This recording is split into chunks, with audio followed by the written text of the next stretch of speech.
E durante essas duas, né, palestras, eu abri uma enquete para saber qual temática as pessoas gostariam de estar escutando, estar conversando, e sempre as pessoas pediram o Brasil. A maioria, assim, foi o Brasil. Então, a gente ficou bem feliz mesmo, porque nota que a gente precisa olhar para a gente, olhar para os nossos conhecimentos, para os nossos pesquisadores, para o nosso fazer, né? Então, a gente ficou bastante feliz. E aí, estamos aqui realizando essa terceira. Nessa terceira eu não estou como expositor, estou como mediador, e tem duas pessoas especiais, daqui a pouco eu vou apresentar para vocês, que vão poder expor tudo isso, né? Agradecer a Igor também, que acabou de falar aqui com vocês, que é o meu moderador aqui desse projeto, porque na primeira vez eu não entendia muito bem esse mecanismo, ele chegou para agregar, para ajudar, então ele está dando maior força para a gente aqui, tá certo? Então, dizer depois desses agradecimentos todos, dizer que a gente bateu o recorde de inscritos, bateu o recorde assim, de mídia. A gente também está ajudando a campanha, né? Ajuda ao Circo, que a Lívia Matos está encabeçando aí junto com as outras pessoas, que vocês receberam o número das contas. Então, quem puder ajudar, não agora, pode ser depois também, ou compartilhar, ajudar compartilhando já ajuda muito, tá?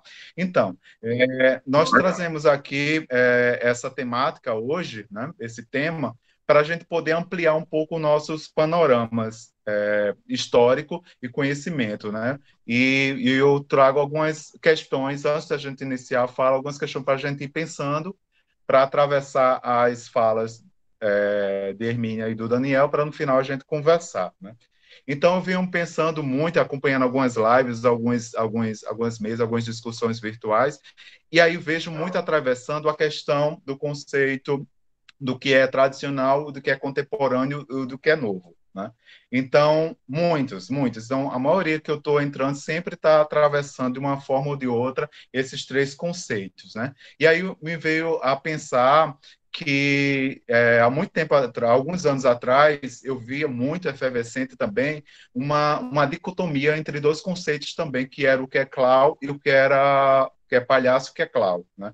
Então eram dois conceitos que eram também muito fortes e meio que as pessoas, que os artistas estavam meio querendo entender o que seria isso que estava vindo da Europa para cá, esse conceito que, por sua vez, trazia uma estética, né, uma estética diferenciada, talvez que não tenha, que alguns não tinham acostumado a ver, mas a gente via que estudando, a gente via que muitas coisas eram parecidas também, uma outra forma de fazer também, uma praxe diferenciada também, né? Não que seja melhor ou pior, mas era diferente do que se praticava até então em alguns lugares, e aí ficou uma dicotomia muito forte. Então, isso é clown, então se criou-se duas caixinhas, isso é clown, isso é palhaço.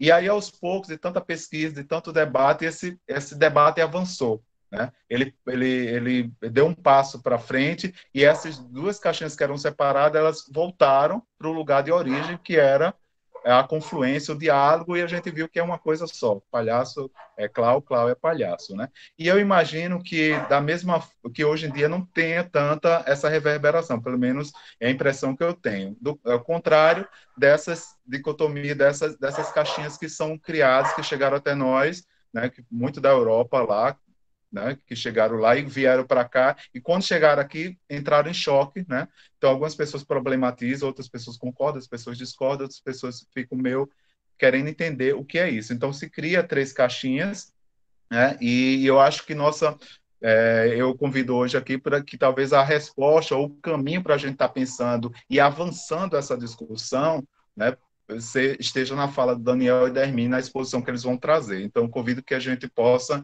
assistir essas falas, olhar essas imagens, ler esses textos, já com esse pensamento já amplo, tentando enxergar e tentando dar um passo para frente, né? Mas dar um passo para frente, eu convido também a gente a dar um passo para trás. E esse passo para trás não seria regredir, pelo contrário, seria potencializar ainda mais a nossa amplitude, que seria deslocar esse lugar da estética, que é essa discussão, quando chega, a gente discute muito no âmbito da estética, e deslocar ele para a estética, né? Da estética para as poéticas. Então, deslocar desse lugar do produto, que a gente vê mais ou menos produto já acabado, para esse produto em processo, esse produto que está começando essas investigações. Então, de que forma nossas poéticas elas estão sendo agenciadas, organizadas, estruturadas para atravessar o público, né? De que forma esses elementos estão sendo organizados, de que forma essa escrita cênica está sendo desenhada para quando chegar a cena, para chegar o encontro com o outro, está atravessando, está acionando outras sentimentos, emoções, questões psicológicas no público. De que forma a gente está pensando nisso, né? Então, eu acho que seria uma boa a gente começar também já pensar também quando a gente levantar essas problemáticas, pensar também na questão das poéticas, né? E dizer para vocês que, para reforçar aqui para vocês, que já estamos fechando, já está fechada a próxima data da circunferência, que vai ser a 4, que depois de a gente passar pela Inglaterra, pela França e agora pelo Brasil, a próxima circunferência vai ser a Rússia. Então, a gente está chegando na Rússia com dois convidados especiais, que é a Helena Vassina e Marcos Neri. A Helena Vassina é uma pesquisadora, é uma russa, que hoje mora no Brasil, e Marcos Neri é um brasileiro que hoje mora no Canadá. Então, ambos, eles, em suas pesquisas, atravessam a questão do universo russo, né? Então, eles vão trazer para cá, e eu também vou estar com uma exposição para fazer uma questão introdutória de alguns aspectos históricos do circo na Rússia, tá? Então, então, já agenda aí, vai ser sábado, às 15 horas, dia 22 de agosto. Todos vocês vão receber também a divulgação. Falando dando toda essa introdução, quero chamar, então, para começar, que são as estrelas hoje, serão eles, eu estarei mais mediando, lembrando que o chat já está aberto aí, e as perguntas já podem estar rolando, que eu vou estar selecionando no final para a gente conversar, né? Que é a Hermínia Silva e o Daniel. O currículo vocês já viram na questão da divulgação, mas Hermínia é doutora em História Social da Cultura, autora do livro Teatro Benjamin de Oliveira e Teatralidade Circense no Brasil. E Daniel é doutor na faculdade, pela Faculdade de Educação da Universidade de São Paulo, USP, recém, né, doutor, acabou de defender e foi aprovado. Projeto muito bacana, conselho todo mundo pegar também e visitar o seu conteúdo, que eles são diretores desse site, tá bom? Então, para passar agora para eles e para ela, quem vai primeiro, sejam bem-vindos e bem-vindas. Olá a todos, todas, todos.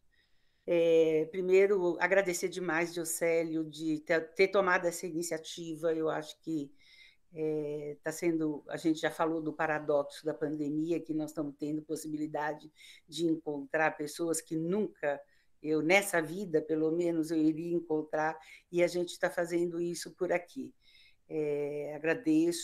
Agradeço porque também estou junto hoje com um grande parceiro, excelente pesquisador hoje de história, e nós temos já anos, ele é muito mais novo que eu, mas já tem alguns anos de parceria, de pesquisa, de estudo, de publicação, que é o Daniel.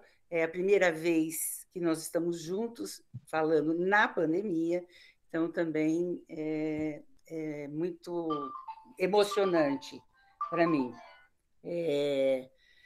E a outra coisa é muito pouco para a história do Brasil. Não vai ser possível, de nenhuma forma, a gente conseguir, em uma hora nossa, falar sobre isso. Mas eu e o Dani sempre nos colocamos à disposição para falar partes das nossas pesquisas, focar mais, ter temas que ficaram em dúvida, a gente está sempre disponível para fazer isso. O nosso tema é a multiplicidade da história do circo, e nós tivemos que fazer um recorte, não tem jeito, né? Em uma hora você não tem como não fazer recorte. Mas o recorte temporal é um recorte de conversa com o hoje. O que é que nós estamos conversando hoje? Ninguém faz história sem estar com uma discussão e um debate seu interno no coletivo do hoje. Né?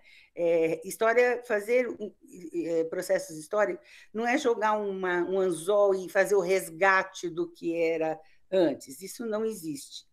Então, para nós, o que está permeando a nossa discussão, em parte, conversa com uma parte do que o Gioseli falou, quais os recortes que nós vamos fazer hoje? Nós vamos estar dialogando com o processo de produção histórica circense até o início do século XX, mas que vale para todos os períodos históricos que possa ser estudado. Ou seja, para nós, a construção e história do circo é resultado de histórias de multidões. Multidões polifônicas, polissêmicas, que produzem rizomas. É produzido por uma multidão de anônimos, que produziu uma forma de espetáculo artístico que se denominou circo a partir do final do século XVIII e XIX. E, portanto, estas pessoas, essas multidões, também foram herdeiras de outras multidões. Então, nesse sentido, eu e o Dani, nas nossas pesquisas, sempre temos um jeito de falar da pesquisa que a gente pega na mão dos nossos chamados sujeitos, porque para nós não são objetos. Nós pegamos na mão dos nossos chamados sujeitos históricos que vivem, experienciam e tentamos trabalhar com a produção histórica no sentido do passado, mas um passado vivo deles, um passado do que é que eles estão se constituindo naquele momento. E quando você olha para a produção histórica, sem muitos conceitos chapados já, tentando olhar aquilo como uma produção X, Y, Z, ou com uma produção com adjetivos, você pode responder a partir disso, mas não é o nosso caso. A gente não olha fechado, nós olhamos que em qualquer período histórico que a gente caminhou com esses circenses, a gente acompanhou a diversidade da produção, dos movimentos de vida, de experiências deles, dos seus modos de constituírem. Fazendo isso, a gente tem condições de reconhecer a multiplicidade que ele é, a multidão que habita em cada fazer artístico circense, que são enredadas em cada território, sempre atravessado e transversalizados seus corpos artísticos em qualquer período, por tudo que estava e está acontecendo nos encontros, que são milhares. Portanto, se eu penso desse jeito, eles são milhares de formas, milhares de narrativa e muitas, muitas disputas de memória e de narrativa. Então, a gente vai pegar esse passado como um passado vivo, né? A gente quando a gente começar a trabalhar aqui, não vamos trabalhar com, apesar do recorte temático, a gente vai sempre passando a ideia que o corpo artístico é um corpo coletivo. Não existe o indivíduo, existe o coletivo, sempre, né? Eu acho que não existe mesmo quem não tem corpo artístico, mas o corpo artístico, ele é a expressão dessa coletividade. É só vocês olharem para vocês, artistas, de cada momento da sua produção artística, o quanto foram atravessados, transversalizados, o quanto de milhares de coisas contribuíram com seus fazeres.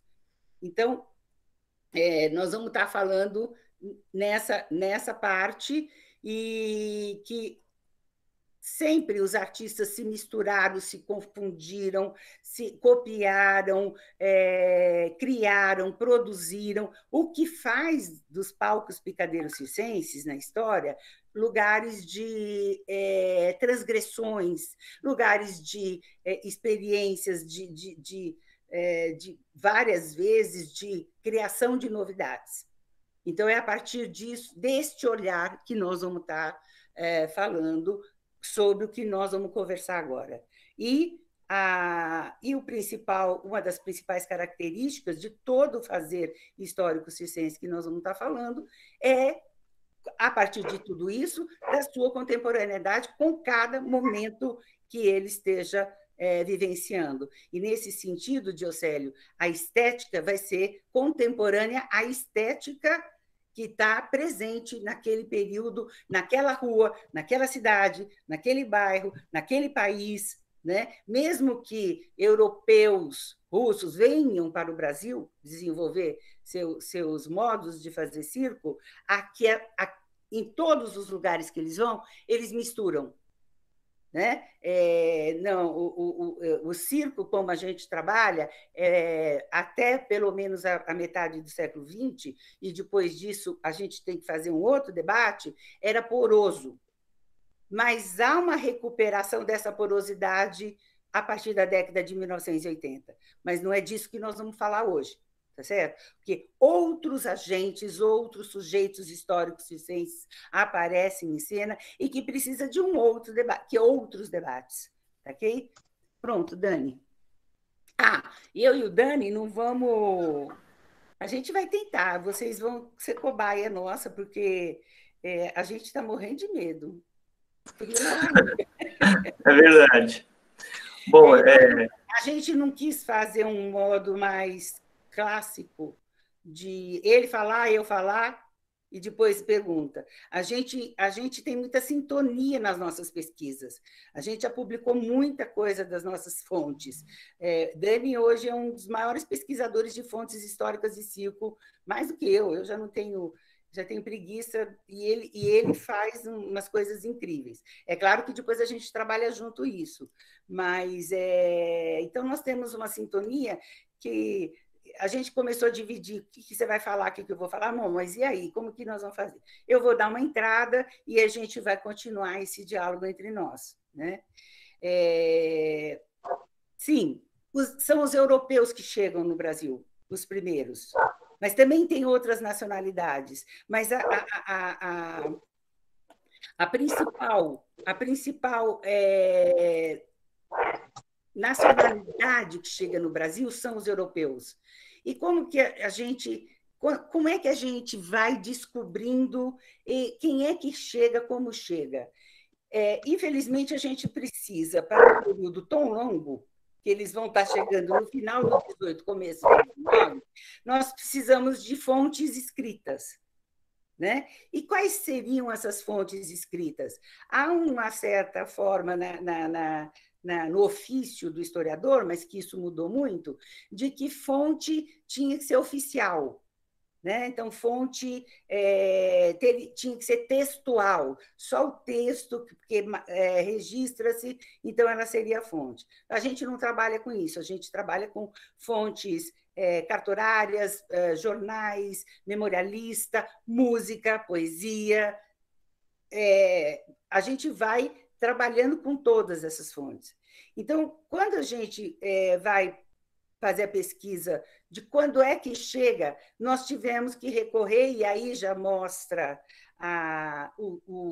os enredamentos que sempre existiram entre os circenses, principalmente nesse período, nós fomos procurar nos pesquisadores argentinos. O Brasil, até 1808, não tinha imprensa, então a gente não tem, era proibido ter qualquer coisa publicada. Então, e aí eu descubro no doutorado, e o Dani depois avança nisso, os pesquisadores argentinos falando, porque eles já tinham tipografia, eles já tinham publicação, eles já faziam registros das chegadas de vários grupos de artistas, ainda não se chamavam circenses, depois vão se chamar circenses, mas num primeiro momento, no final da década de 1770, 1780, eles têm um registro que eles chegam... a maioria deles chega pelo Rio da Plata e entram pelo Brasil, pelo sul do Brasil. Mas chega também pelo Porto do Espírito Santo, pelo Porto de São Luís do Maranhão, pelo Porto da Bahia, de Salvador, pelo Porto de Santos. E é uma fase que eu e o Dani estamos agora tentando pesquisar essas entradas pelos portos. Mas... a gente sabe de alguns artistas que chegaram em Buenos Aires que pedem autorização para se apresentar. E um deles é o chamado Joaquim Duarte, né? Que ele trabalhava, ele era jogral, acrobata e prestidigitador, né? E o Joaquim, ele pede uma licença para trabalhar E na licença ele diz que ele vai fazer habilidades de mãos, física, equilíbrios e outros jogos de mãos e bailes. Essa licença foi concedida, e aí, pela mistura que você vê da descrição do Joaquim, já dá para ter uma ideia da diversidade do que significava o espetáculo circense, né? E ele, porque você tem aí as questões físicas, mas você tem os bailes. E depois, em outro momento, de outra licença, eles incluem as representações teatrais. O que são representações teatrais nesse momento? Pantomimas, né? E é interessante porque a informação que nós temos dessa licença em Buenos Aires diz que eles estavam vindo do Brasil. E depois outros artistas que nós descobrimos na Argentina estão vindo para o Brasil. Então, você percebe que esse trânsito é muito grande entre eles, né? E aí você tem essa licença concedida e também eles explicitam a contratação de um outro espanhol para ensinar coisas para o dono do grupo, para os filhos do dono do grupo e para os escravos que trabalham com eles. Então, você percebe que, como estavam vindo do Brasil, são escravos brasileiros, há compra de escravos muito forte entre os donos de circo, isso daí, eles não fogem do período que eles estão vivendo, mas ser escravo no circo era estar também participando de um processo de constituição e organização do trabalho do circo, que eles não podiam ser só escravos, eles também se tornavam artistas. Não subestimos as diferenças raciais, não subestimos as dificuldades relacionais, mas, mesmo assim, eles se apresentavam no circo. Eles entram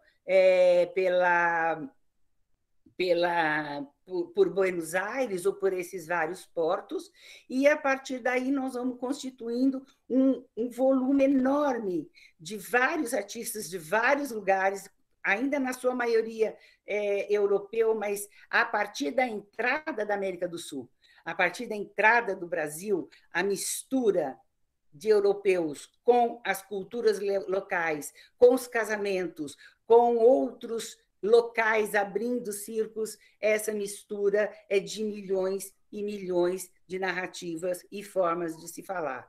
Eu queria só fazer um parênteses aqui antes do Dani entrar.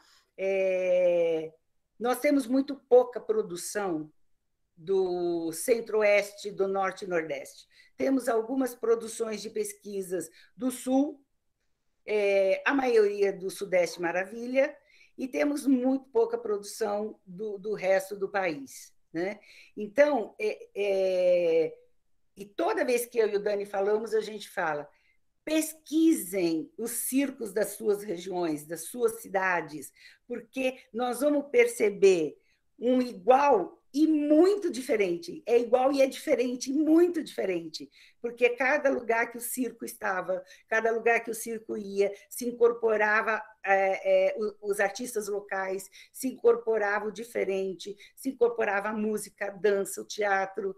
Então, o meu sonho de consumo pós-pandemia, entre outros, é que as universidades se abrem para todas as pesquisas circenses do passado vivo ou do presente. Maravilha. Bom, começar agradecendo ao Diocélio, ao Arlequino Produções por esse convite. É uma honra muito grande estar junto de todas e todos, e com a Mina, principalmente, nesse momento aqui compartilhado, em meio à pandemia.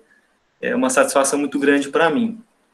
Bom, como o nosso tempo é relativamente curto para tantas coisas que a gente tem a apresentar, eu vou dar sequência aqui numa exibição de slides, de algumas imagens, propagandas do século XIX, para a gente caminhar de mãos dadas com essas produções e ir compreendendo, acessando essa multiplicidade circense no Brasil no XIX, começo do século XX. Então, eu queria apresentar para vocês aqui, e aí a Mina vai me acompanhando junto também, costurando, queria apresentar uma das primeiras companhias circenses que chegaram no Brasil no começo do século XIX, que a gente tem registro por hora, que é a companhia equestre do William Sotheby e da sua esposa Maria Sotheby. Eles chegaram em 1818 no Brasil, como a Mina falou, vindos da Argentina, né? Aqui a gente tem uma imagem do William Sotheby, que era um cavaleiro, um artista equestre, e no Brasil eles ocupam um espaço para suas apresentações, que era uma arena que já havia sido construída no Rio de Janeiro, no Campo de Santana. E isso é muito interessante, era uma arena que foi construída por conta do casamento do Dom Pedro II, e ela apresentava touradas. Houve várias celebrações nessa arena, e uma dessas celebrações foram exibições de touros, que os circenses também, ao longo do século XIX, passaram a apresentar touradas, espetáculos em que os touros tomavam parte de diferentes maneiras. Era desde capturar o touro na unha, laçar o touro, corridas de touros, e até mesmo os touros fazendo parte das pantomimas, né? Então, já uma prévia muito interessante essa arena no século XVIII, no século XIX, no ano de 1818. Aqui a gente tem uma imagem, uma gravura dessa arena construída, a gente pode ver ela aqui, e então a companhia do William Sotheby ocupou e começou a realizar seus espetáculos aí. Como eu comentei, ele era um artista equestre, a sua companhia tinha exibições acrobáticas, de equilibrismo, tinha uma figura, o palhaço também, que não era o William Sotheby, apesar dele ter trabalhado como palhaço, há registros dele trabalhando como palhaço na companhia do Philip Astley, na Inglaterra.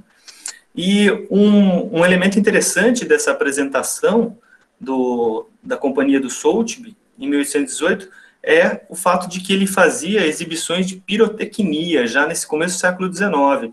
Ele estourava fogos de artifício e apresentava esse recurso tecnológico espetacular nas suas exibições. Ele era até muito celebrado como um grande pirotecnista no período, né? Então, a gente já vê, logo nesse início no Brasil, uma companhia equestre formalmente organizada, ocupando um espaço próprio aqui, né, uma arena que já havia sido construída, e com exibições muito, muito interessantes, né, com recursos tecnológicos, pode-se dizer assim, no período, extraordinários como a pirotecnia. Vai, portanto, dando indícios dessa multiplicidade das produções circenses. Se a companhia do Sotheby apresentou nessa arena, que já tinha sido montada no Rio de Janeiro, a gente tem, na sequência, os artistas da família Rigas, o senhor e a senhora Rigas, atuando no Teatro São Pedro de Alcântara, no ano de 1827. Já é, na sequência, também um dos primeiros registros que a gente tem de circenses. E é interessante porque eles estão dentro de um teatro, executando números de força de Hércules, que quem tomava parte desses números era o senhor Rigas, e ele também realizava números de malabarismo com canto. E sua esposa fazia concertos de piano nos espetáculos, concertos de piano forte. A gente não tem exatamente o significado desse piano forte, mas era, sem dúvida nenhuma, números musicais, né? E nesses espetáculos, no São Pedro de Alcântara, pelos Rigas, eles atuaram em conjunto com uma companhia dramática do próprio teatro. Então, é um elemento interessante, já também nesse começo do século XIX, que é os circenses atuando em conjunto, misturados com atrizes, atores, e dentro de um teatro, né? Uma curiosidade que eu acho legal mencionar é que, muito provavelmente, os números da senhora Rigas, de piano, obtiveram muito sucesso, porque foram divulgadas notas nos jornais de que o piano que ela tocou estaria à venda, e a nota dizia que era justamente o piano que ela tocou, né? Fazia questão de, no anúncio, demarcar que era o piano que ela tocou. Portanto, há indícios de que os números a intervenção dos Rigas no São Pedro de Alcântara tiveram um sucesso, né, reverberaram bem no Rio de Janeiro no período. Então, aqui mais um exemplo interessante para a gente começar, aos poucos, aí dimensionando essa multiplicidade circense, essas misturas, essas entradas em vários espaços. Na sequência... Oi? Dani, só duas coisas. Claro. Do primeiro slide no Campo de Santana, né? Só para chamar a atenção, o quanto havia todo um estudo, pesquisa complexa por parte dos circenses, dos lugares importantes de serem apresentados, de armarem suas estruturas de madeira ou suas estruturas de toldos, que ainda não, nesse momento ainda não é a lona, né? Mas são toldos, ou a céu aberto, que nem está aqui, e que no Nordeste chama tomara que não chova, o pinico tem tampa e tal, né? Então, você já tem isso. E esse lugar aí, para quem sabe hoje, é a Praça Tiradentes. É Tiradentes, né? Não, é a Praça da República, no Rio. A Praça da República. A Tiradentes é do João Caetano. Praça da República. Então, era um espaço de ver e ser visto, de passagem de todas, passagem de escravo urbano, de comércio de escravo urbano. Então, era passagem não só de uma certa elite, era passagem da população do Rio de Janeiro, né, que muito provavelmente estava presente nos espetáculos circenses. Isso vocês fazem pesquisa como artistas até hoje, onde vão se apresentar, quem é o público, que tipo de público é. Isso faz parte da produção artística de tudo vocês. É isso. Bom demais, legal. O Imperial Dom Pedro I, ele é simplesmente o primeiro teatro a ser construído no Brasil depois da família real. Então, não é pouca coisa, um grupo que depois vai se chamar circense mesmo, está se apresentando nesse teatro, não é pouca coisa. Exato. E é interessante essa ressalva da Mina, porque o Teatro São Pedro de Alcântara era divulgado como um dos mais importantes palcos teatrais do Rio de Janeiro no período, do teatro romântico, de uma importância muito grande, né? E isso, justamente, artistas saltimbancos, circenses dentro do teatro, vai gerar, como a gente vai ver logo mais, muita polêmica, muita disputa interna, né, no Rio de Janeiro como no Brasil todo. E falando, em espaços, né, e nessa multiplicidade, depois de 1818, 1827, várias companhias passaram a se apresentar no Rio de Janeiro, no Brasil inteiro, e uma delas, que é bem interessante, é a Companhia Equestre Italiana do Luigi Guglielmi, em 1849. A gente tem aqui algumas imagens da família Guglielmi, que eles estão envolvidos no universo artístico desde o século XVIII, na Europa, e que no Brasil eles se apresentam em 1849, edificam um próprio circo na Rua do Lavradio. Aí eles constroem sua própria estrutura de madeira e com um requinte interessante no período em que a cobertura desse circo de madeira era uma espécie de telhado chinês, no estilo chinês, e passou a ser chamado de pavilhão chinês. Provavelmente a cúpula do circo, ele tinha alguns adornos e algumas curvaturas, alguns ângulos que lembravam os templos orientais. Então, os circenses, como a gente vem tratando, ocupando arenas, ocupando teatros e construindo suas mais diferentes estruturas arquitetônicas.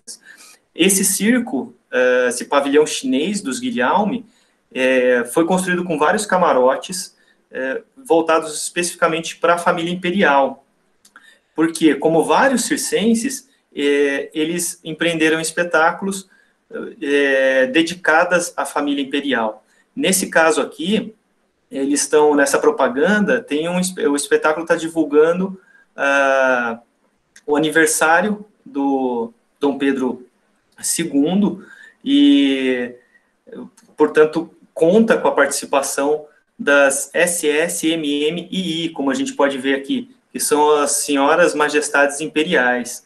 Portanto, no circo a gente tem a presença dos mais diferentes públicos, desde escravos alforriados, que conseguiam pagar os ingressos, aos estudantes secundaristas, a profissionais liberais, e também membros da nobreza, né?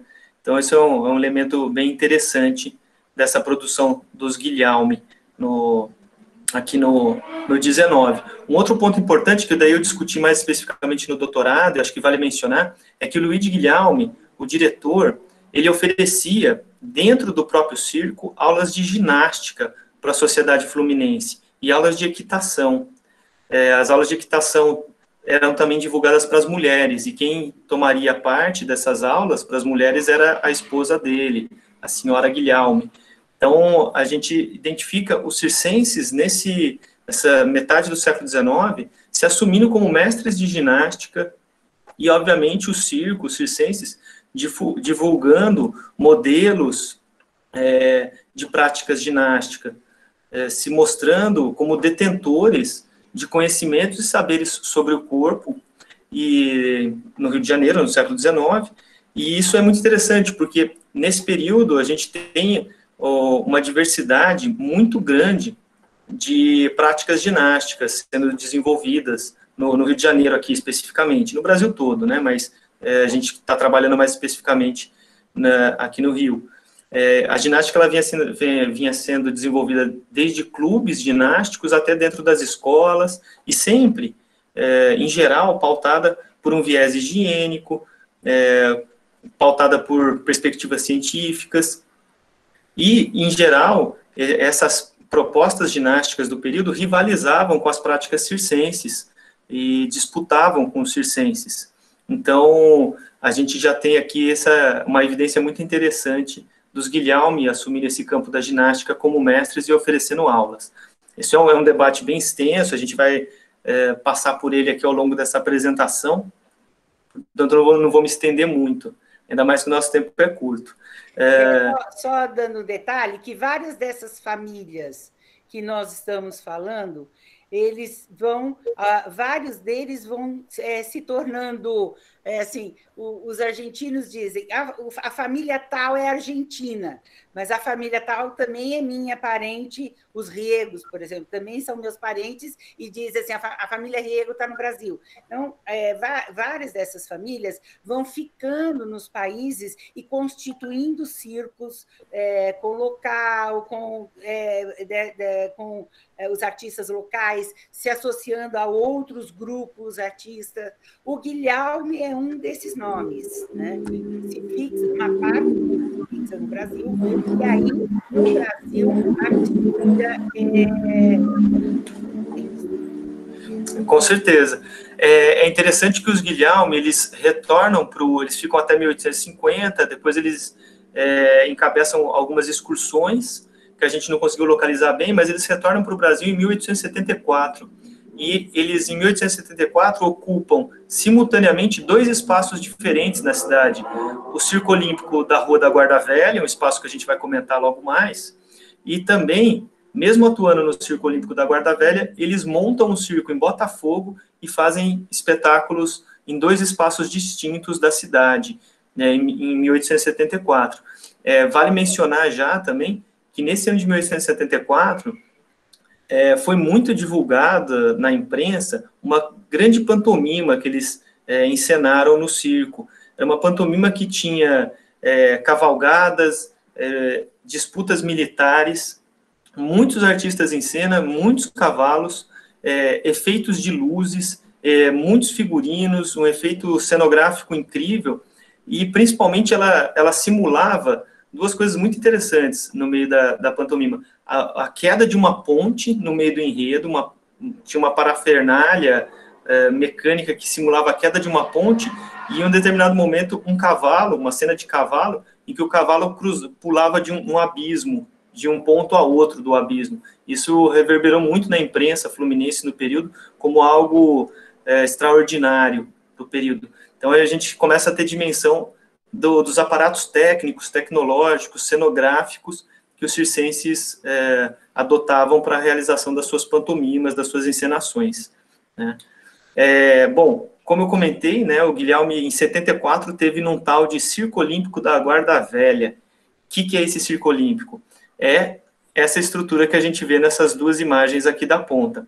Ele foi um circo estável de alvenaria, edificado pelo Bartolomeu Corrêa da Silva, um sujeito que se formou no campo da ginástica racional, médica, de cunho cientificista, mas que migrou para o campo das artes, se tornou um artista, um empresário circense no Brasil. Ele edificou esse Circo Olímpico da Rua da Guarda Velha em 1858 e ele ficou em plena atividade até 1934. Portanto, essa tremenda dessa estrutura em permanente atuação por mais de 70 anos no Brasil.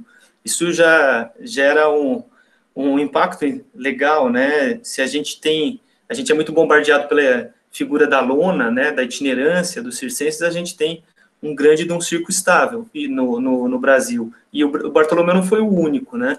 O Albano Pereira, um outro empresário, artista circense, construiu também circo estável no Rio Grande do Sul, em Porto Alegre. Isso era uma prática comum entre os circenses, né? E, bom, Bartolomeu, ele tinha sua companhia equestre, ginástica e mímica, como a gente pode ver aqui na propaganda, e essas denominações vastas era uma característica muito comum das companhias circenses: equestre, mímica, ginástica, zoológica, de bonecos. Isso já, pelo nome dos circos, a gente tem dimensão dessa multiplicidade das produções circenses. E uma característica importante do Bartolomeu é que essa companhia dele era tão grande, composta por tantos artistas, que o Bartolomeu, em determinado momento, ele dividiu sua companhia em dois grupos e simultaneamente fazia espetáculos no Circo Olímpico da Guarda Velha, nesse espaço, e num outro circo que ele montava em diferentes bairros da cidade, e que ele denominava de circo volante. Então, no mesmo dia, no Rio de Janeiro, o Bartolomeu conseguia fazer espetáculos simultâneos em locais diferentes da cidade, o que revela uma potência empresarial, de empreendedorismo muito rica no período, né, por parte dos circenses. Enfim. Eu acho que mais que empreendedorismo, assim, a ideia de que eles eram empresários, que ser dono de um ou mais espaços de apresentações em lugares distintos não surge no século XX, né? Isso já estava dado, e esses empreendimentos, como esse do Circo da Guarda Velha, que foi uma grata... assim, a gente tem prazeres nas pesquisas, né? Eu tive prazer e o Dani aumentou ainda mais ampliou mais ainda as fontes, né? Então, é um espaço com uma natureza polissêmica e polifônica, porque várias companhias trabalharam ali de teatro, de todo tipo de teatro misturado com circo, só circo, ou seja, das mais variadas formas. Eu não sei se você ia falar, Dani, mas é um teatro que ele acaba em 1934, mas ele vai mudando de nome, né? Exato. Você consegue saber a sequência dos nomes? Sim, Falar escrito no meu trabalho, mas eu já esqueci, viu, gente? Não, claro. O Bartolomeu começa a edificar esse circo num terreno que foi doado pelo imperador Dom Pedro II. E o imperador era assíduo nos espetáculos. Com o tempo, as notas fluminenses dizem que o Circo Olímpico, por imposição do Dom Pedro II, ele pede para que mude o nome do circo para Teatro Imperial Dom Pedro II. Então, é uma primeira mudança de nome. Com o tempo, ele passa a se chamar oficialmente de Teatro Dom Pedro II. E, depois da proclamação da República, ele é conhecido como Teatro Lírico, ele é demolido como Teatro Lírico. E, como a Mina falou, ao longo desses 70 anos, ele recebeu centenas e centenas de variados espetáculos, desde as companhias do Bartolomeu, né, como do Circo Chiarini, os Guilherme estiveram aí, várias produções circenses, mas também várias outras produções teatrais, dramáticas, vaudeville, enfim. um espaço muito interessante, muito rico e, como a Mina disse, muito polissêmico no período, né? Eu só estava querendo que o Dani fizesse essa seleção, dizer os nomes, porque ele termina depois da República como teatro lírico. E aí é muito interessante aquilo que eu falei no começo da exposição, da seleção de memórias, das disputas de memória. Quando ele se transforma em teatro lírico, eles tentam apagar toda a história circense ou o teatro, a mistura das linguagens artísticas que ocorreram nesse espaço. Né? E, inclusive, você tem o Ângelo Lazari, um dos precursores, na época não tinha esse nome, mas dos precursores da cenografia no Brasil, né? Que depois vai trabalhar com Benjamin, que vai fazer os telões de inauguração do Teatro Municipal do Rio de Janeiro. Ele abria uma escola nos porões desse teatro para ensinar a pintura de telões, as pinturas, eu esqueci o nome, mas, enfim, a maioria do que era cenário para os teatros. Né? Ele abre ainda como circo da Guarda Velha. Só que no teatro lírico tenta se apagar, e de uma certa forma apagou, porque nós não sabíamos. Você não vê esse trabalho em outros lugares até então. Então, assim, apagou-se, e aí só se apresentavam as chamadas companhias líricas. Né? Tentou-se apagar as passarelas que, quando tinha animal nos espetáculos, subiam pelas rampas para se apresentar no palco, enfim. Retomando um pouco o que eu falei no começo. Muito bom. Bom, dando sequência aqui, a gente trouxe essa página de jornal para a gente ter dimensão de como que os circos apareciam nas páginas dos jornais fluminenses, nesse caso. E aqui, em especial, no ano de 1862, a gente tem 3 propagandas circenses, portanto, 3 circos atuando simultaneamente no Rio de Janeiro nesse ano. A gente vê aqui, ó, onde eu estou sinalizando, o Circo Grande Oceano, o Circo Olímpico da Guarda Velha, do Bartolomeu, aí estende até aqui, ó, a descrição. Reparem que aqui está pequenininho, mas a gente consegue ver todos os números, os nomes dos artistas, todo o programa, a encenação da pantomima Fra Diavolo, e, na sequência, um terceiro circo, que é o Circo Aerostático do Elias Bernardi, que eu vou comentar aqui junto com a Mina. Acho que vale uma rápida apresentação também desse Circo Grande Oceano, nesse período. O Circo Grande Oceano ele era uma companhia norte-americana, dirigida pelo Spalding Rogers, e esses 2 empresários, eles tiveram nos Estados Unidos um circo flutuante, um circo que acontecia dentro de um barco. Era o Palace Circus, Floating Palace Circus, do Spalding Rogers. Cabia mais de 3.000 pessoas dentro desse navio, ele atracava nos portos, e o público entrava no navio, assistia o espetáculo lá dentro, tanto nos portos marítimos como em portos fluviais, nos grandes rios norte-americanos. E eles venderam esse navio-circo, em 1861, 1862, nos Estados Unidos, porque explodiu a Guerra da Secessão norte-americana, e eles compraram um outro navio e vieram para o Brasil, fugindo da guerra. Esse navio que eles compraram não estava adaptado para espetáculos, mas era um navio próprio da companhia circense, ou seja, um circo com um próprio navio. No Brasil, eles montaram espetáculos no centro do Rio de Janeiro, e é interessante tratar de novo das estruturas. Eles montam no Rio de Janeiro o que se denominou na época de um anfiteatro portátil, ou de um anfiteatro mecânico, que, pelas descrições que a gente tem, era uma estrutura metálica de mastros, que ela era portátil e retrátil ao mesmo tempo. Ela ia subindo e montando o espaço do circo, né, essa grande estrutura arquitetônica. Aí eles desmontavam, colocavam no navio e partiam para outras capitais. Então, um circo mecânico, portátil, montado pela própria companhia. O Spalding Rogers, ele tem muita coisa legal para falar, né, mas acho que vale dar continuidade aqui em outras produções que também revelam muito dessa multiplicidade. Aqui a Mina selecionou essa propaganda porque mostra também mais produções circenses junto com as produções teatrais, né, Mina? Eu pensei que você ia falar do aerostático. Ah, ele vem na sequência. Tá bom.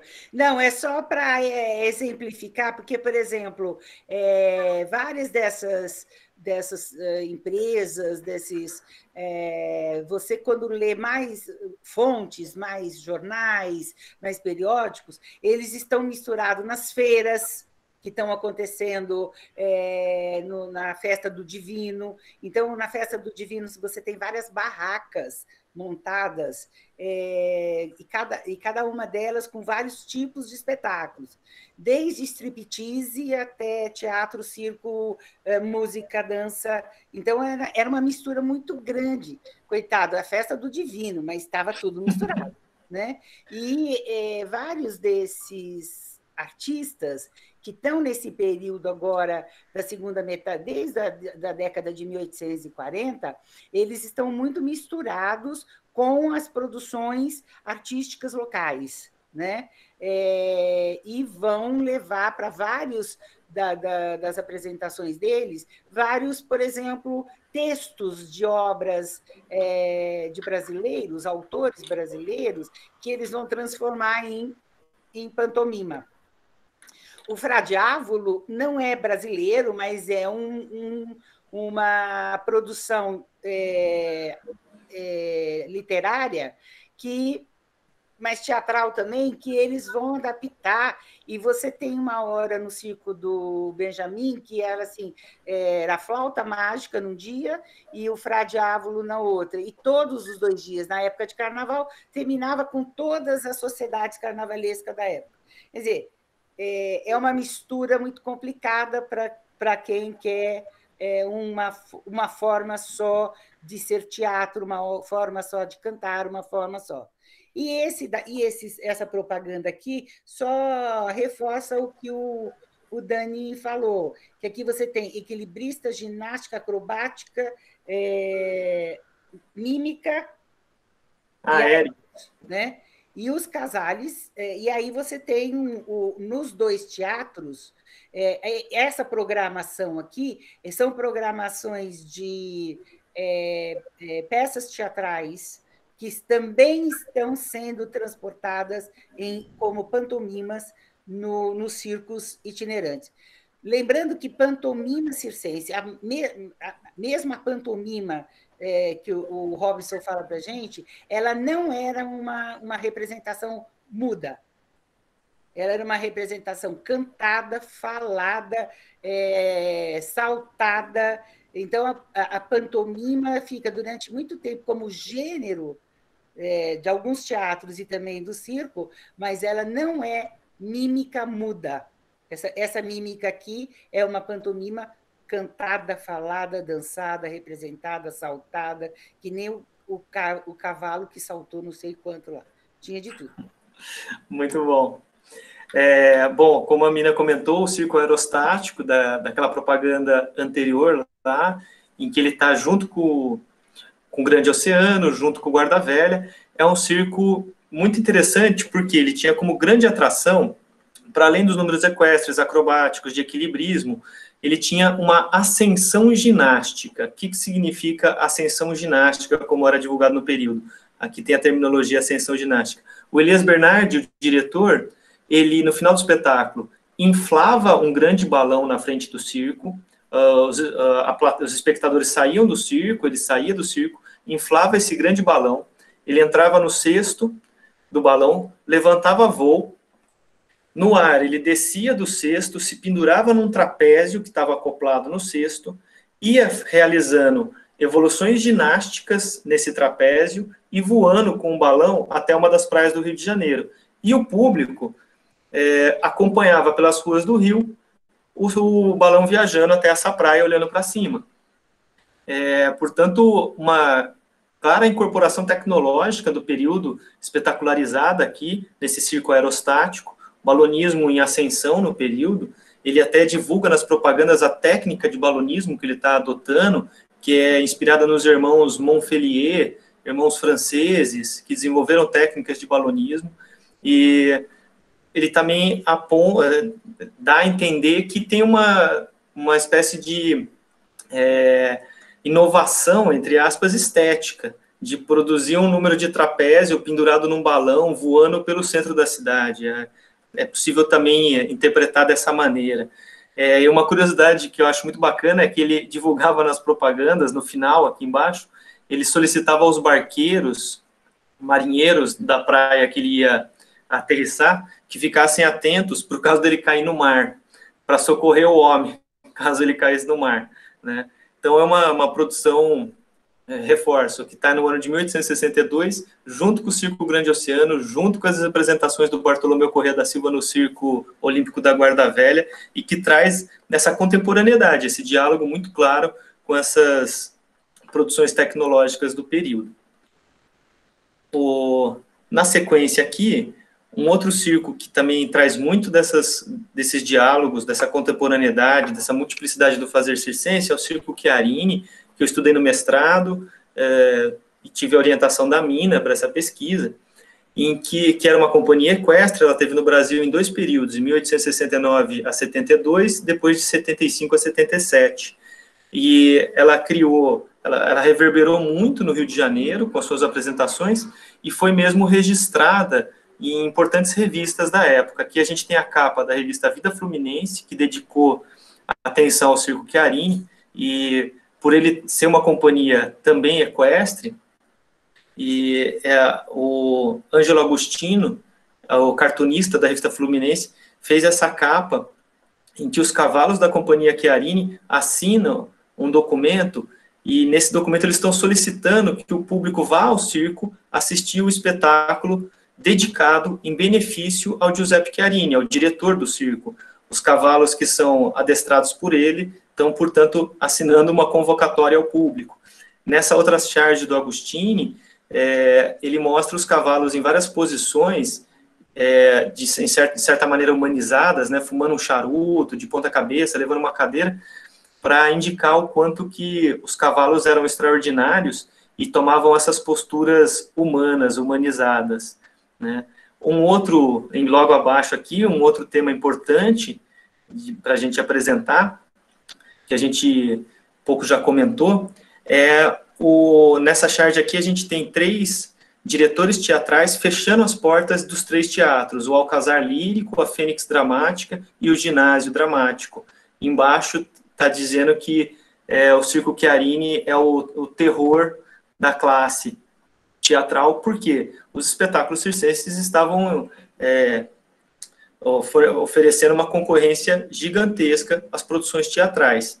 E isso gerou muita polêmica no período, a ponto mesmo do João Caetano, que um importante ator do período e diretor do Teatro São Pedro de Alcântara, solicitar para o Marquês de Olinda a proibição dos espetáculos de circo no dia dos teatros nacionais, nos dias de espetáculos teatrais. E também solicitou ao Marquês que fosse cobrada um imposto às produções circenses no período. Então, a gente, navegando por essas fontes do período, a gente acessa uma disputa intensa entre as produções teatrais e as produções circenses no período, por mais que elas estivessem misturadas. É interessante comentar que, nesse ano de 1862, que estava o Circo Grande Oceano, o Vasquez, no Ginásio Dramático, representou uma cena cômica, dramática, que chamava Viva o Circo Grande Oceano. Ele representou essa cena dentro do teatro, e era uma cena que tinha salto, acrobacia, dança, comicidade, e gerou ainda mais polêmica, incendiou ainda mais o debate entre essas produções teatrais e circenses. A propaganda que a gente traz aqui no centro do Circo Chiarini, ela tem algumas vinhetas que explicitam muito bem essa contemporaneidade da linguagem circense. Eu vou ler aqui e a gente vai dimensionando com quem que o Circo Chiarini está conversando nesse período. Aqui a gente pode ler, né, dentro da propaganda. O circo Chiarini é o antídoto para todas as doenças epidêmicas. A medicina circopática é o remédio mais poderoso contra o flagelo atual. O circo Chiarini é o lugar mais higiênico da época. E 30 minutos de divertimento no circo Chiarini equivale a 30 meses de boa saúde. Eles estão conversando não só com o público, obviamente, que lê as propagandas, mas está conversando com uma questão de saúde pública no Rio de Janeiro no período, que é uma tremenda crise de febre amarela em 75 e 76. Lembra até algo que a gente tem vivenciado hoje, né? Os circenses também, vendo os circos esvaziados, adotam esses recursos propagandísticos para atrair o público e, obviamente, estão em plena sintonia com uma questão social, de saúde pública e higiênica do período. Isso aparece, isso de alguma maneira está dentro da sua produção, dentro dos seus espetáculos, e revela muito dessa contemporaneidade do fazer circense. Um outro ponto aqui, para encerrar essa apresentação do Chiarini, é que a gente pode ler também um outro diálogo importante, que é: o circo Chiarini recomenda-se a todas as crianças da capital para que, em união de seus pais e mães, venham admirar os lindos meninos e meninas que formam parte desta companhia, que são os verdadeiros portentos da arte de educação física. Como eu havia comentado lá com os Guilherme, que deram aula de ginástica dentro do circo, os Chiarines também estão extremamente atentos aos debates, às disputas com as práticas ginásticas no período e, portanto, estão divulgando, estão disputando esse saber sobre o corpo por meio das suas propagandas e por meio das suas realizações acrobáticas, ginásticas. Então, aqui a gente tem um outro exemplo claro dessa contemporaneidade dos Chiarini. Para encerrar aqui essa parte, eu trago para vocês alguns mapas que eu montei no mestrado, que foi dedicado ao Chiarini, que mostram, são 11 mapas ao todo, eu trago só 4 aqui, mas que dão dimensão da potência itinerante do circo Chiarini, mas também de praticamente todos os circos na época. Não era uma característica exclusiva do Chiarini viajar pelo mundo inteiro com seus grandes espetáculos, que eram zoológicos, acrobáticos, equestres. Aqui a gente tem uma terceira turnê do circo pela América Latina, em que eles saem dos Estados Unidos, contornam, vão para o sul da América, do Sul, né? Entram pelo Brasil, fazem o Brasil de sul a norte. Na sequência, aqui tem uma primeira turnê pelo Oriente, em que eles vão pelo Pacífico, para a Austrália, Japão, China. Aqui uma terceira turnê pelo Oriente, em que eles visitam vários países, e aqui, já no final do século XIX, uma turnê por países latino-americanos também. E é importante apontar que, obviamente, como os circenses faziam no período, eles incorporavam, nesses vários países, nessas várias culturas que eles acessavam, eles incorporavam elementos artísticos, estéticos, culturais, nos seus espetáculos. Danças, ritmos, músicas, animais. O circo Chiarini fazia muita questão de divulgar os mais exóticos animais que ele adquiria para sua coleção no Oriente, né, ou búfalos norte-americanos, enfim. Então, é uma característica dessa multiplicidade circense, desses grandes empreendimentos em pleno século XIX, viajando o mundo todo e conversando permanentemente, dialogando permanentemente com os períodos históricos e com as culturas nas quais eles acessavam. Aqui eu jogo para a Mina. Então, eu não sei se o Diocélio falou, não foi o Diocélio que falou da pantomima aquática, né? Essa é uma gravura do Renévy de 77, quer dizer, então tem que levar em consideração que faz parte de uma herança de memória do que foi passado e falado sobre essa pantomima aquática. Mas é importante aqui vocês verem, quando eu entrevistei meu tio pela primeira vez, há 30 anos atrás, que eu comecei minha pesquisa, que eu não entendia nada de circo, né? Assim, no sentido da história, ele falou que fazia muita pantomima. E eu falei, mas eu nem sabia o que era pantomima.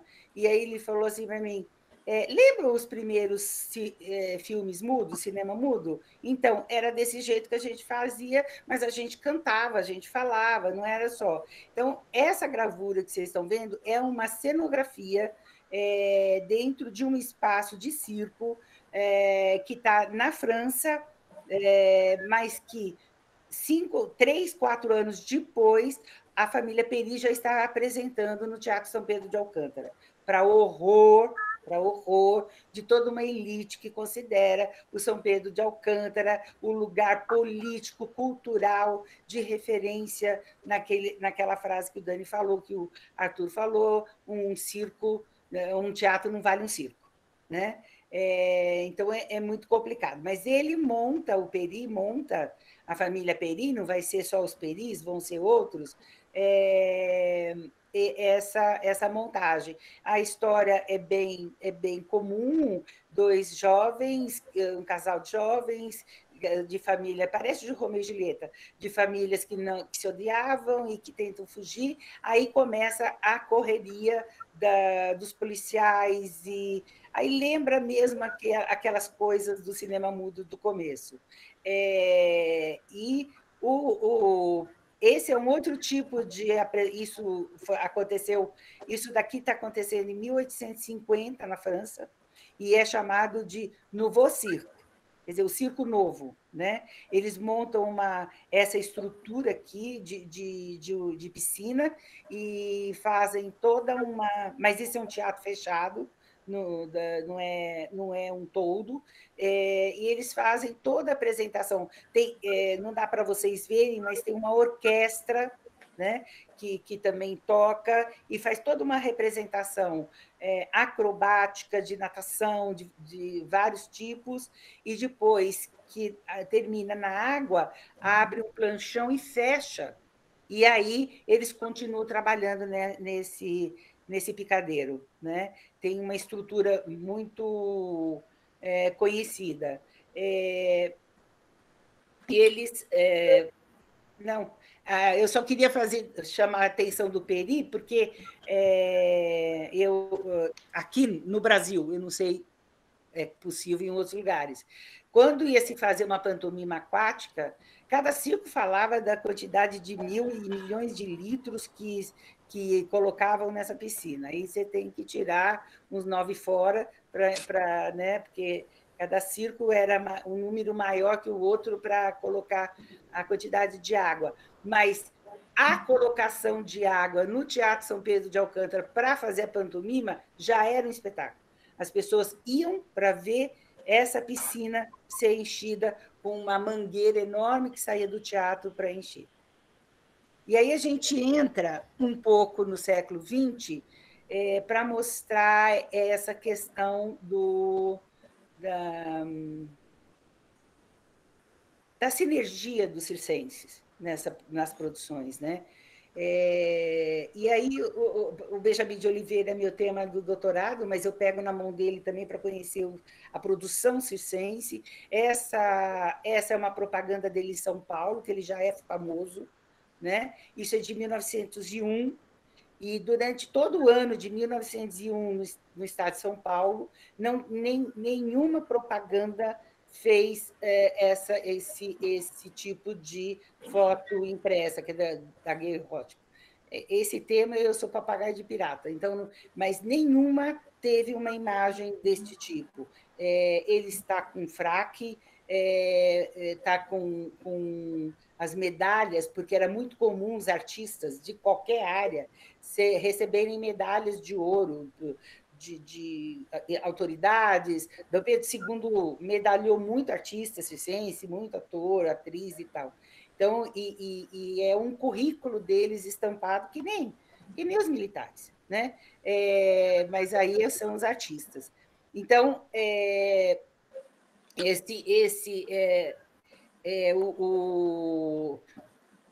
no Círculo Spinelli, você vê aí você vê a partir dele, mas entrando com os vários círculos brasileiros, a consolidação no final do XIX, começo do XX, das misturas. né? Então, você tem aí a corrida de touro, que eles chamam que é um circo taumáquicos, eu não sei o nome. Tauromáquico. Tauromático, que é, além, eles contratam toureiros profissionais, né? Mas também eles fazem paródias de touradas, né? E aí eles se utilizam de outros espetáculos circenses, no qual as guerras, algumas coisas de Sevilha, aí eles recuperam esse tema e fazem uma paródia desses espetáculos, né? Outra coisa, eu estou dando exemplo só do Guarani, mas não teve uma obra escrita por vários autores literatos brasileiros que não foi transformada em pantomima, para horror de alguns, como Carlos Gomes, né? Ele nem quis saber disso, né? Mas aí houve uma paródia do Guarani, né? Que o Benjamin ficou com a mise-en-scène. Mise-en-scène é o que a gente chama de direção hoje, né? Mas naquela época não tinha.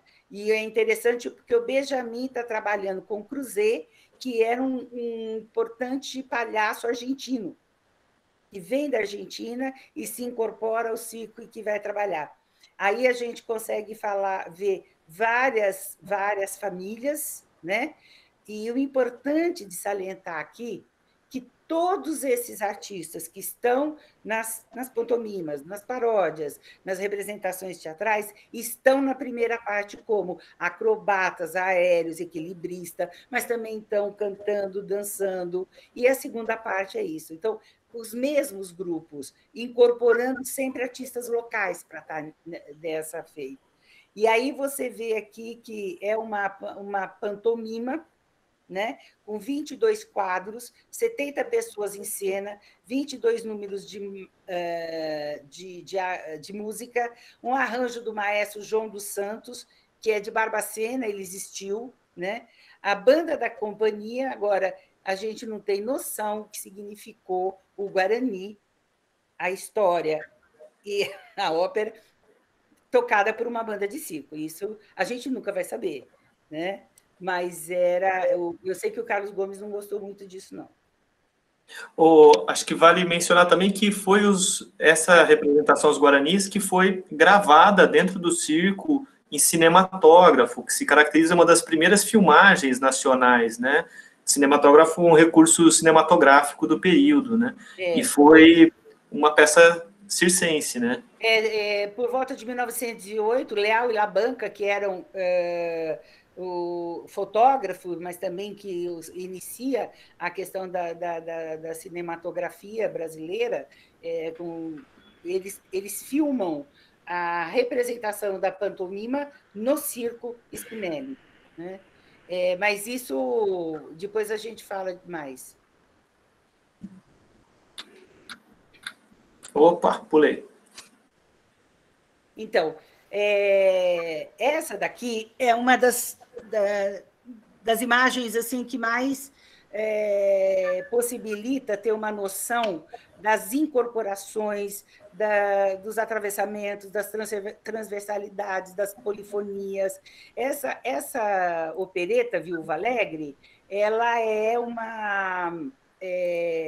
ela foi criada pelo Franz Lear, que fazia. Ele era norueguês, mas já vivia em Viena no final do XIX, e ela foi passada, cantada, representada no que existia de mundo naquela época. Se sabe até que na África, não sei qual país africano, foi também representada. Então, era uma música. Se vocês ouvirem a música, algumas pessoas da minha geração vão lembrar, né? Era uma música que era assoviada, cantarolada, enfim, estava na boca do povo. No Brasil, ela foi representada por várias companhias teatrais, ingleses, americanos, alemães, franceses, e tem outros também, mas uma companhia portuguesa de Portugal, E o Benjamin faz a adaptação desta peça para o circo, era um circo mesmo, um toldo, dessa opereta. Tem várias lendas envolvendo isso, eu não vou colocar, mas depois vocês leem lá. Tem coisas importantes. Para se conhecer a história do circo, você não pode não conhecer ou pesquisar profundamente a história da música no Brasil, a história do cinema no Brasil, a história da fotografia no Brasil, a história da economia no Brasil.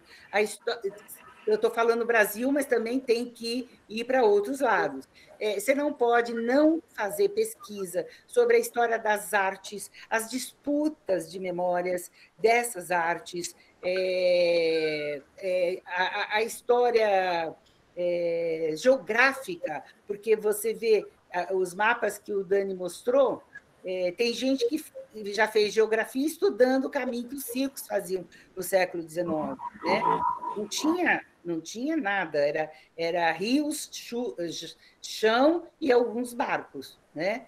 Mas aí, essa peça ela é muito emblemática, mas não é só ela, porque ela vai, se você não conhecer minimamente de quem eles estão falando, você não tem noção da importância dela. Né? É difícil de ler aí, mas ela só para. Então, a música de Franz Lear, e que simplesmente foi adaptada para a banda do circo pelo Paulino Sacramento, um dos maiores músicos que tocava com Chiquinha Gonzaga, era um dos principais músicos que o Arthur Azevedo usava para as peças dele. Então, a música foi adaptada para a banda do circo.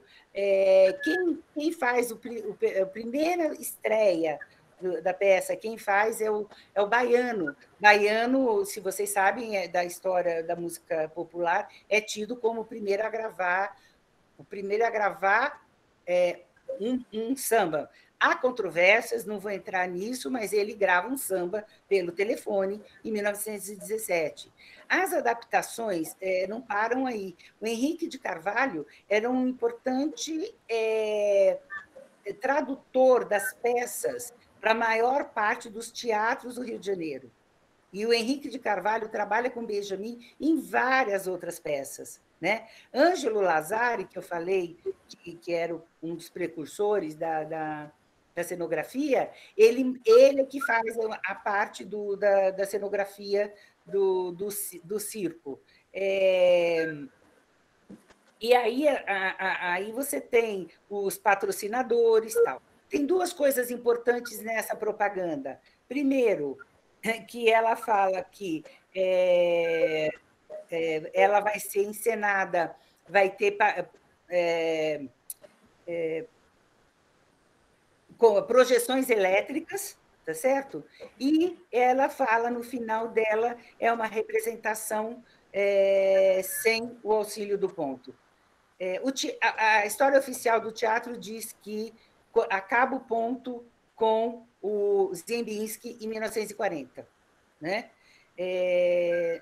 Já tem, isso daqui é de 1910, e você já tem uma tentativa forte do Benjamin de acabar com o ponto. Em outras peças anteriores, eles já tinham. E essas projeções eletrônicas, porque a Viúva também vai para o cinema. A Viúva vai para o cinema e há uma projeção do Leal e Labanca na última parte da peça, que é o baile, que a viúva encontra o príncipe Danilo, enfim, um monte de coisa, e tem um grande baile. E há uma projeção no telão, junto com o baile, uma projeção eletrônica de um filme da Viúva Alegre. Então, que também, para uma história oficial, tanto do cinema quanto do teatro, essa mistura de linguagem, vamos dizer, midiática, só vai acontecer na segunda metade do século XX, né?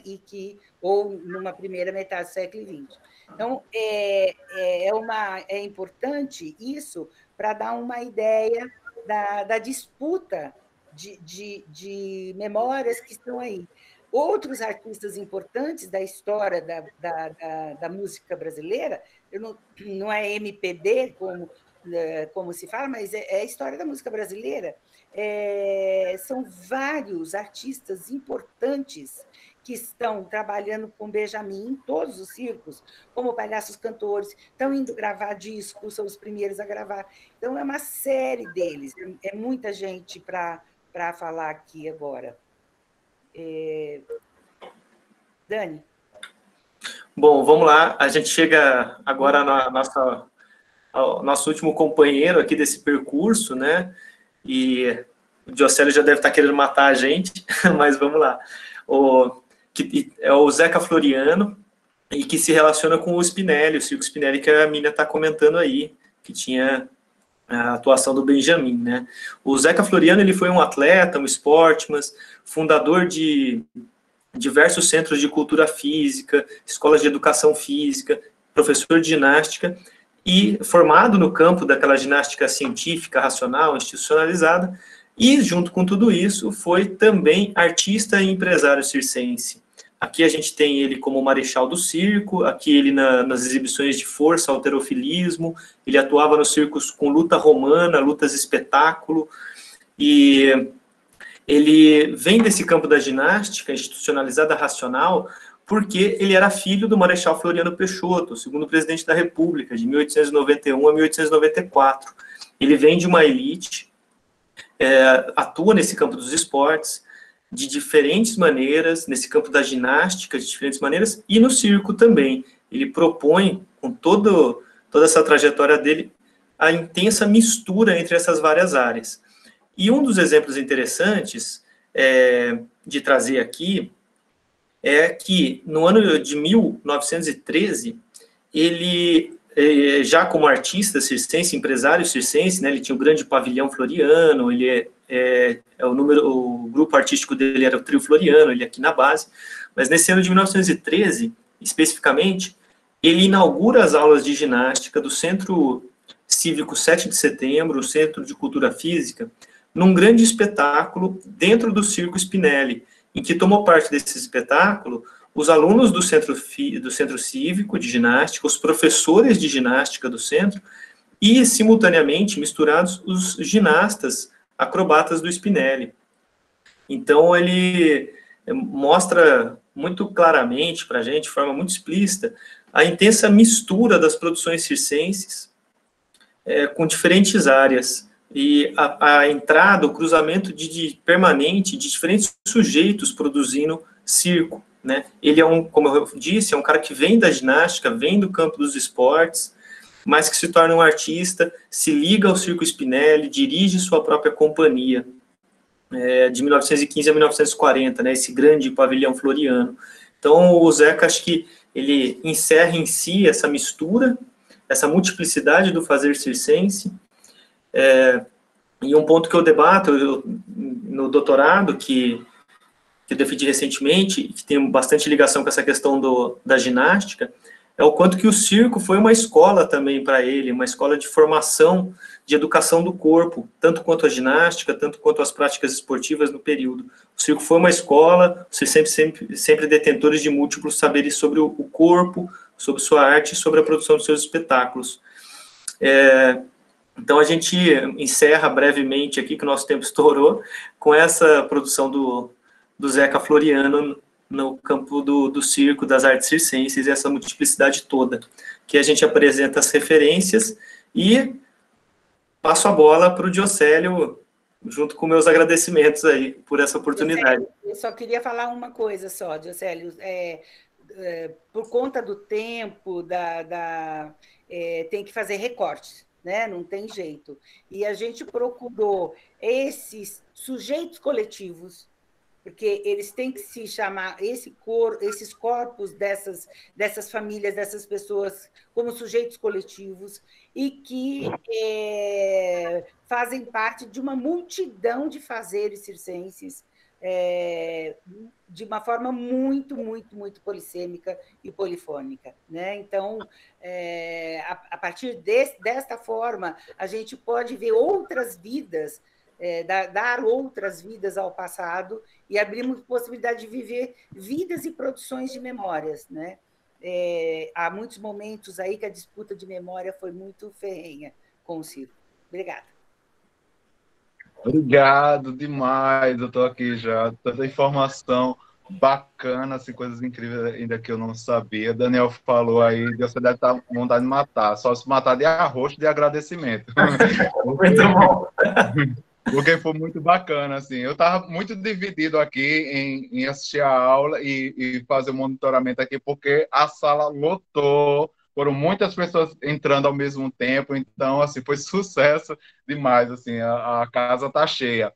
Então, gente, a gente tinha planejado o encontro ser 1h30, no caso, 19h30 a gente encerraria, mas as provocações, as falas, as imagens reverberaram muito. Inclusive, tem uma formação, uma circunferência paralela, porque no chat tem o pessoal, todos os pesquisadores trocando tese, trocando dissertação, trocando informações. Isso é muito bacana.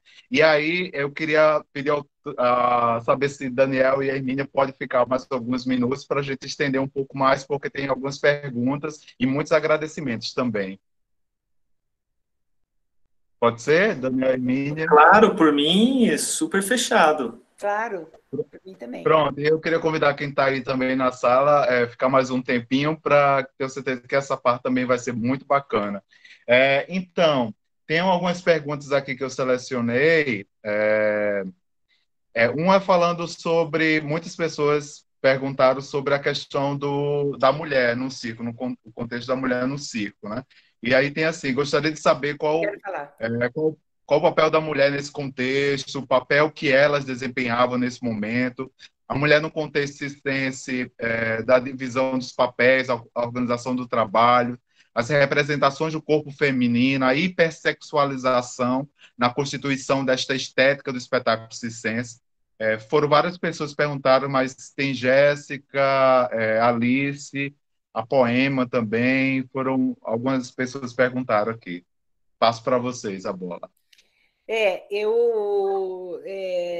De alguns anos para cá, eu venho trabalhando muito com essa temática. A primeira vez que eu fui perguntada sobre a questão da mulher circense, eu falei, não, eu não falo especificamente dela.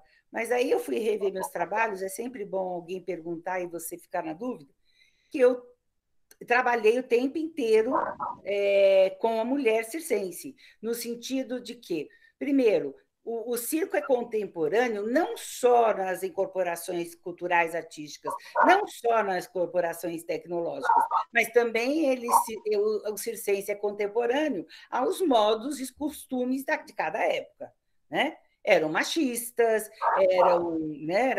eram escravocratas, como tem a escravidão. Então, eles não são contemporâneos apenas nessas questões que nós falamos, né? Então, nesse sentido, também eu dei uma dica aqui para não sei quem, que no meu terceiro capítulo eu trabalho essa questão da mulher no respeitável público. Né? Mas o que é que eu trabalho no modo de organização do trabalho e o processo de formação desse circense, desse período que a gente está fazendo? Só tinham duas coisas que mulher não fazia no circo. Não tinha feminino de palhaço e não tinha, e ela não fazia o papel de secretaria, de secretariar o circo, porque essa função não era respeitada se fosse feito por uma mulher. Então, tirando isso, a maioria, tem salvo exceções, mas a maioria dos meninos e meninas aprendiam juntos. A maioria. Por isso que... Mas eu não trabalho essa questão sob o aspecto da produção feminista, entendeu? Não trabalho, mas tenho orientadoras, orientandas minhas, que já fizeram isso, e está lá no seu conteúdo, e é um debate da gente fazer. Né? Eu acho que Por exemplo, você viu aí que a senhora Guilherme, né, era quem ensinava para as mulheres a equitação, né? E ela realizava números de equitação no picadeiro.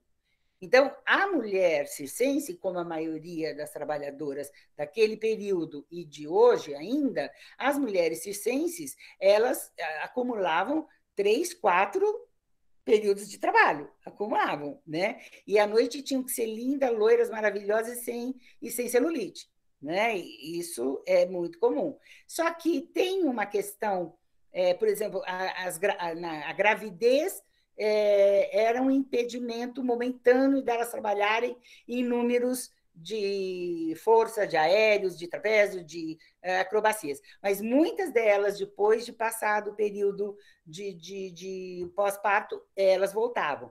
Muitas não voltavam. Mas como a oferta artística dentro dos palcos picadeiros circenses desse período era muito grande, sempre tinha lugar para se trabalhar. Né? Então, era no teatro, era na música, era no canto, e, enfim, outras coisas. Né? Agora, esse terceiro capítulo que eu trabalho com as mulheres, um pouco, elas revelam, elas falam, eu tenho várias entrevistas, com problemas que elas têm internamente com os homens circenses, certo? Mas também que elas têm com os homens de fora, que são... e aí não é só uma questão de homens, né? Também porque de mulheres, porque os homens circenses eram vistos como vagabundos e as mulheres circenses como prostitutas. E à noite, ela lotava o circo para ver esse pessoal. Então, assim, é uma contradição, um paradoxo que aparece aí, mas elas falam muito dessa questão. Então, há uma coisa de se fechar para a cerca. A mulher meio que se fecha para a cerca. Aonde ela tentava entrar para ter uma visibilidade? Ela ia assistir missa, que era o lugar do ponto, né? Mas várias vezes foram rechaçadas pelo padre, né? Ela tentava colocar os filhos na escola. Então, assim, mas elas eram muito guerreiras para dentro, mesmo com os homens, e para fora, com os chamados de fora. Mas tem muita coisa para ser feita ainda. Pegando carona nessa fala da Mina do quanto que tem muita coisa para ser feita ainda, e eu concordo plenamente, eu queria só destacar 2 pontos, que são, o primeiro, o quanto que a imprensa fluminense, que a gente tem estudado mais, né, a imprensa do Rio de Janeiro, no século XIX, destinou muitas e muitas e muitas publicações para a atuação das mulheres circenses, com os mais variados sentidos. Mas um deles é o sentido do extraordinário da mulher atuando como artistas equestres no século XIX. É claro que tem muita aquela entonação da beleza, da pureza feminina, o que coloca a mulher num lugar questionável, para o ponto de vista de hoje. Mas é um debate, um discurso muito interessante, produzido lá nas fontes do XIX, principalmente do extraordinário da mulher no circo. Um outro exemplo, que também é dado por essas fontes fluminenses, é o quanto que as artistas do circo Casale, as meninas Casale, elas disputaram corridas de cavalo, páreos femininos no Rio de Janeiro em 1875, 1876. Era uma prática que era basicamente dominada por homens, mas que abriu-se ali nos páreos fluminenses corridas para Amazonas, e as mulheres circenses ganhavam sempre essas disputas por serem artistas equestres. Então, eu digo isso um pouco para trazer à tona o quanto que tem a se pesquisar. E um outro ponto que eu queria destacar que tem já algumas pesquisas importantíssimas na área, mas obviamente merece muito mais atenção, é o das mulheres forçudas no circo, desse corpo e desse enfrentamento da mulher frente a uma perspectiva de mundo, obviamente, estritamente machista, né, e de controle dos corpos. As mulheres forçudas eram mulheres Hércules, e que realizavam proezas físicas de levantamento de peso, levantamento de outros homens, carregar 2, 3 homens nos braços, e que gerava, obviamente, um enfrentamento muito grande, né, uma polêmica muito grande. Um exemplo das várias mulheres forçudas é a Kate Brumbach, a Sandivina, que foi uma artista circense que circulou praticamente o mundo inteiro com suas proezas e foi, ao mesmo tempo, muito louvada e, obviamente, muito criticada por aqueles defensores de uma ginástica, de uma educação do corpo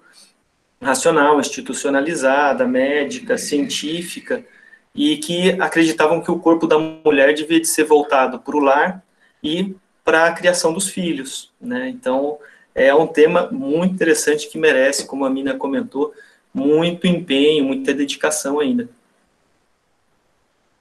Daniel, eu acho que você falou em certo momento aí, mas a pergunta é de Ciro Ítalo. Observei que existe uma grande ocorrência de fontes no Rio de Janeiro. Existe algum contexto que propiciou isso?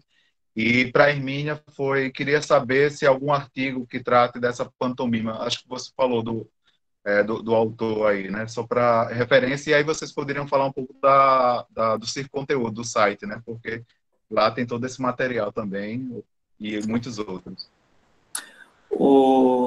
As fontes no Rio de Janeiro, a pesquisa focada no Rio, é basicamente por conta do periodismo, da história do periodismo, né?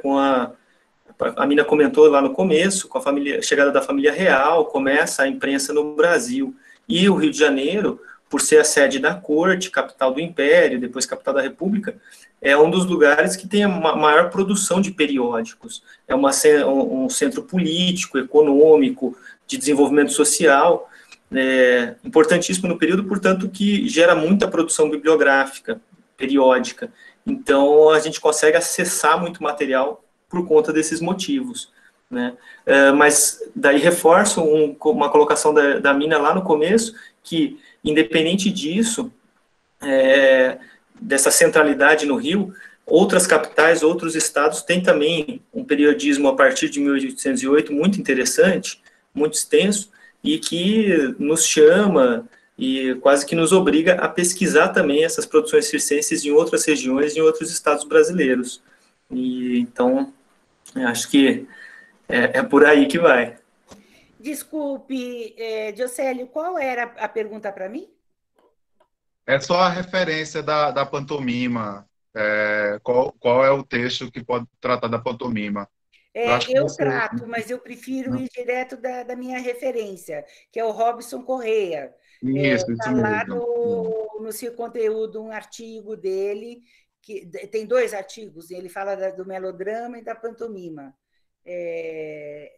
A pantomima, ele não fala de circo, mas a gente vê o quanto os circenses foram herdeiros daqueles grupos que ele trata, né? Pegando um pouco do gancho do que o Dani falou, o que você falou mesmo, Dani? Das fontes, tá. Já está faltando oxigênio. Não, é importante porque, por exemplo, o trabalho do Dani no mestrado, ele leva a gente, com o Chiarini, lá para Belém, né? Então, ele vai levando a gente para lugares que esses lugares desconhecem esse processo histórico circense nos seus lugares, nos seus territórios, né? Então, mas a gente consegue fazer isso pegando na mão desses artistas e tentando, que nem eu fiz com o Benjamin, tentando caminhar com eles, o Dani também. Então, é muito importante. O problema é que várias cidades, ainda até o início do 20, não tem publicação de jornal. Então, teria que ser os locais, as pessoas dos territórios, ir atrás das pessoas mais velhas que lembram sobre a questão dos espetáculos de circo, ver se tem memorialista de época que escreveu, procurar outras fontes, que não sejam só os jornais, as músicas. Eu estava uma vez no teatro lá de Fortaleza, como que chama lá? Santa Isabel? Não. Lá de José de Alencar? Hã? José de Alencar? José de Alencar. Oxe. Eu estava na sacada do José de Alencar e uma pessoa falando comigo e que em 1930 se armava circo ali em frente do José de Alencar. Eu falei assim, mas quantas pessoas sabem disso? Eu fiquei sabendo naquele dia e não soube mais, né? A importância de se conhecer as histórias dos territórios, porque nós vamos conhecer milhões de narrativas diferentes e algumas iguais. Assim, a produção é igual e diferente, igual e diferente. Pessoal, a gente já ultrapassou já o tempo, está muito bacana, ainda tem muitas perguntas aqui, mas infelizmente nosso tempo tá limitado. Queremos agradecer muito a presença de todos vocês e dizer que é muito importante terminar tá trazendo isso, né, a questão da pesquisa das localidades, que essa semana, inclusive, Paula, acho que ela acabou de sair da sala, mas ela me ligou. Ela escreveu aqui. Foi, né? Ela me ligou perguntando sobre a questão de como ela começaria a pesquisar um circo no em Sergipe, né? Eu disse a ela que ela viesse para a aula aqui, porque teria duas pessoas especialistas nesse assunto da questão histórica, né? E ela veio e trouxe um monte de gente de Sergipe, isso foi bacana demais. Então é isso, A gente. gente pode ajudar a descobrir, que eles descubram as fontes deles lá, entendeu? Isso. A gente pode ajudar. Isso, assim, mostrar as metodologias, né, os caminhos que eles podem estar indo atrás. E queremos, eu falei no início, mas certamente algumas pessoas entraram depois, dizer que nós já temos a data da quarta edição da circunferência, que a temática vai ser russa, né? Vamos ter 3 palestrantes nessa edição, que vai ser dia 22 de agosto. Já anota aí, cai no sábado, às 15 horas da tarde. Nós vamos mandar a divulgação também por e-mail. Então, quem puder também marcar, quem puder dar depoimento lá nas nossas redes sociais do que achou, quem quiser sugestões também, mandar sugestões também por e-mail, as portas estão abertas. Eu acho que esse projeto pode ser Eu queria deixar construído uma por todo sugestão. Eu mundo. acho que podia discutir os trabalhos, que nem do Rodrigo, né? Que vai trabalhar com outro período do processo histórico-circense e que levanta muitas questões. A gente pode fazer esse debate também. Eu vi muitas perguntas falando sobre as escolas de circo, formação. Eu acho uma temática boa também para uma das circunferências também. Isso. Então é isso, eu queria passar agora a fala para o Daniel Hermínio para fazer as considerações finais, falar também do site do Circo Conteúdo, para fazer um prolongamento da pesquisa também lá no site, navegar e passear por esse canal tão maravilhoso que é o Circo Conteúdo. Bom, eu gostaria de agradecer muito, né, essa oportunidade de estar junto de todas e todos. Acho maravilhoso no momento a gente estar unido dessa forma, que é possível. Então é muito especial isso, fico realmente muito grato.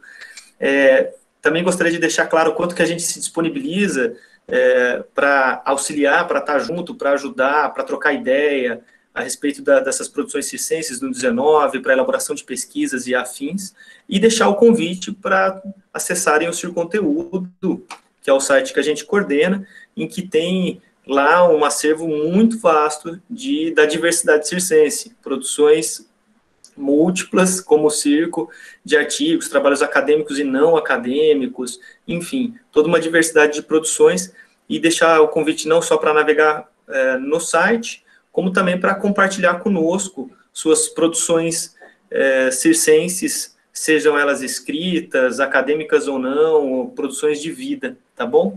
E brigadão muito por tudo. Valeu, galera. Brigadão, gente.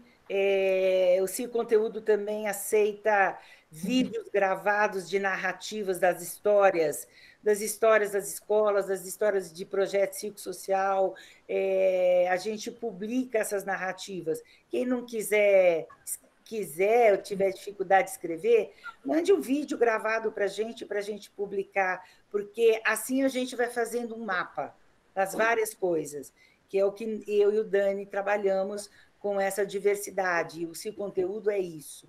Né? E eu também quero fechar com o que a Beth Martins falou aqui, dizendo assim, seria maravilhoso, viu, Diocélio, a gente fazer uma série de encontros sobre o circo no Brasil, as escolas, circo social, autodidatas, tarará, a partir da década de 70, 80. Né? São outras fontes, outros modos de discutir, mas sempre com a característica da contemporaneidade. Obrigada. Eu acho muito bacana, eu acho que reverberou, eu acho que a circunferência está fazendo seu papel, que é justamente despertar, inquietar o nosso pensamento para a questão histórica, né? Porque muitas questões das outras artes, do teatro, da dança, sempre a gente sabe as referências de que foram os mestres do teatro, as grandes teorias, e no circo, né? Então, a gente precisa muito aprofundar e mergulhar muito nas questões históricas para saber quem foram os nossos antepassados, antecedentes, né? Essas pessoas que vieram antes de nós. Eu só quero reforçar uma coisa do meu queridíssimo Williams Santana, que não, fazer história também é a gente discutir a política pública para circo. É fundamental, Williams, é fundamental. Não tem futuro, nós temos que discutir o presente. O futuro está sendo disputado agora. É esse agora que nós temos que disputar. Obrigada, Williams. Obrigada por você ter dado essa sugestão. Que eu sou uma militante, mas tem hora que eu esqueço. Verdade. Então tá, gente. Obrigado pela presença. Então marca a gente lá, entre nas nossas redes sociais. Quem tirou foto, quem tirou print, marca a gente para estar divulgando mais essa iniciativa, tá bom? Então até a próxima, até o dia 22 de agosto, com a temática russa, a 4ª circunferência. Obrigado, Hermínia. Obrigado, Daniel. Obrigado a todo mundo. José, obrigada a todos. Não esqueça de se inscrever no canal, curtir, compartilhar e ativar o sininho para ficar por dentro de todas as edições da Circunferência.